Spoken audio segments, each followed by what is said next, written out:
Capítulo 13. Principio del primer viaje misionero de Saulo y Bernabé. En la iglesia que estaba en Antioquía había profetas y maestros: Bernabé, Simón llamado Níger, Lucio de Cirene, Manaén, que se había criado con Herodes el tetrarca, y Saulo. Mientras ministraban al Señor y ayunaban, el Espíritu Santo dijo: Apartadme a Bernabé y a Saulo para la obra a la que los he llamado. Entonces, después de ayunar, orar y haber impuesto las manos sobre ellos, los enviaron. Pablo y Bernabé en Chipre.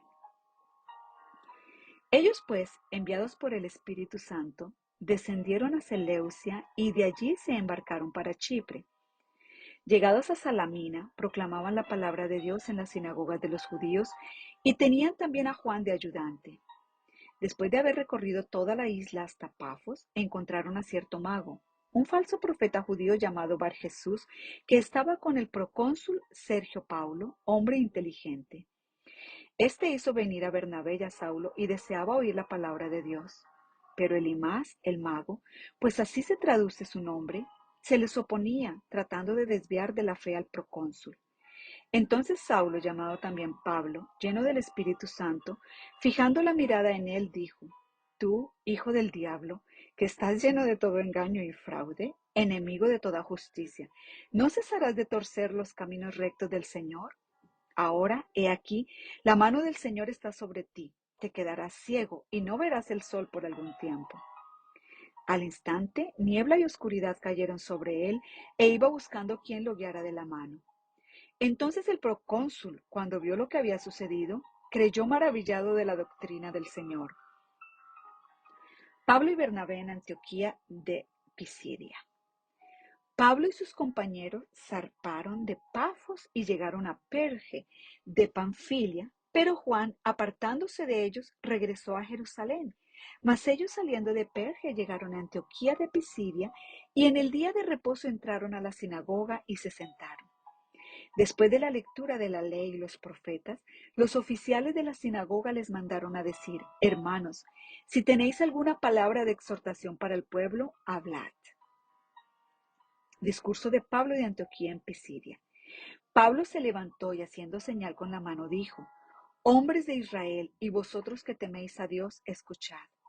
El Dios de este pueblo de Israel escogió a nuestros padres y engrandeció al pueblo durante su estancia en la tierra de Egipto, y con brazo levantado los sacó de ella.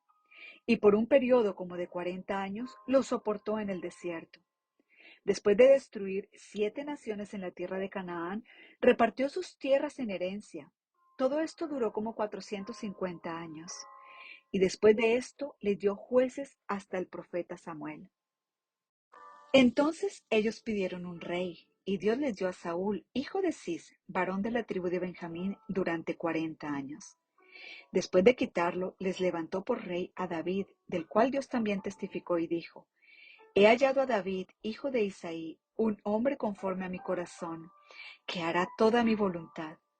De la descendencia de éste, conforme a la promesa, Dios ha dado a Israel un Salvador, Jesús, después de que Juan predicó, antes de su venida, un bautismo de arrepentimiento al todo el pueblo de Israel. Cuando Juan estaba a punto de terminar su carrera, decía: ¿Quién pensáis que soy yo? Yo no soy el Cristo, mas he aquí, viene tras mí uno de quien yo no soy digno de desatar las sandalias de sus pies. Hermanos, hijos del linaje de Abraham, y los que entre vosotros teméis a Dios, a nosotros nos es enviada la palabra de esta salvación.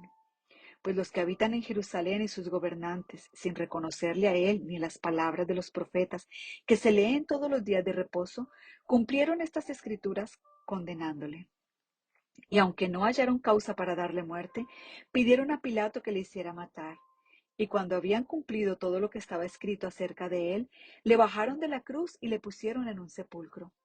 Pero Dios le levantó de entre los muertos, y por muchos días se apareció a los que habían subido con él de Galilea a Jerusalén, los cuales ahora son sus testigos ante el pueblo. Y nosotros os anunciamos la buena nueva de que la promesa hecha a los padres, Dios la ha cumplido a nuestros hijos al resucitar a Jesús, como también está escrito en el Salmo 2: Hijo mío eres tú, yo te he engendrado hoy. Y en cuanto a que le resucitó de entre los muertos, para nunca más volver a corrupción, Dios ha hablado de esta manera: os daré las santas y fieles misericordias prometidas a David. Por tanto, dice también en otro salmo: no permitirás que tu santo vea corrupción.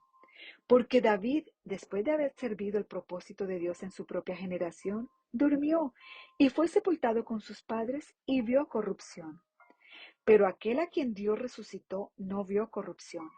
Por tanto, hermanos, sabed que por medio de él os es anunciado el perdón de los pecados, y que de todas las cosas de que no pudisteis ser justificados por la ley de Moisés, por medio de él, todo aquel que cree